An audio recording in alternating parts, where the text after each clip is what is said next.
السلام علیکم ورحمۃ اللہ وبرکاتہ۔ قریش کی زندگی ہنسی خوشی گزر رہی تھی۔ ان کے پاس وہ سب کچھ موجود تھا جو وہ چاہتے تھے، لیکن ان کے ساتھ ایک مسئلہ تھا۔ قریش سوچتے تھے کہ انہیں یہ سب کچھ بتوں کی وجہ سے ملا ہے۔ یہ بت لکڑی اور پتھر کی بنی شکلیں تھیں۔ وہ نہیں سمجھتے تھے کہ ان کو ہر چیز اللہ تعالیٰ نے دی ہے۔ وہ شکر اللہ کا نہیں بلکہ بتوں کا کرتے تھے۔ وہ بتوں کو خوش کرنے کے لیے انہیں کھانا پیش کرتے۔ قریش سفر پہ جانے سے پہلے بتوں سے مدد مانگتے تھے۔ واپس آتے تو وہ ان بتوں کے لیے تحفے لے کر جاتے۔ وہ ہر وقت بتوں کا شکر ادا کرتے تھے۔ شروع میں قریش چند بتوں کی مدد کرتے تھے۔ وقت گزرنے کے ساتھ ساتھ انہوں نے اور بتوں کو بھی جمع کر لیا۔ آخرکار مکہ کے اندر اور اس کے ارد گرد 320 بت جمع ہو گئے۔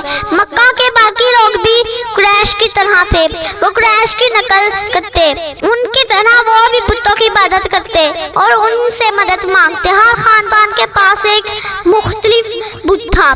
ہر خاندان اپنے بت کی حفاظت کرتا۔ ذاتی بت کے علاوہ بھی بہت سے بت ہوتے تھے۔ کوئی ان کے خیال میں فصلیں اگاتا، کوئی بارش کرتا تو کوئی سفر آسان بناتا تھا۔ وہ یہ بھی سوچتے تھے کہ بت انہیں اللہ سے بھی قریب کر دیتے ہیں۔ اللہ تعالیٰ نے قریش اور مکہ کے رہنے والوں کو سیدھا راستہ دکھانے کا فیصلہ کیا۔ اللہ تعالیٰ چاہتا تھا کہ یہ لوگ صرف اسی کی عبادت کریں۔ اللہ تعالیٰ چاہتا تھا کہ یہ لوگ جان لے کہ بت انہیں اللہ سے قریب نہیں کر سکتے۔ ایک شخص سیدھے راستے سے اللہ سے دعا مانگ سکتا ہے، اللہ تک پہنچانے کے لیے کسی دوسرے شخص یا بت کی ضرورت نہیں ہوتی۔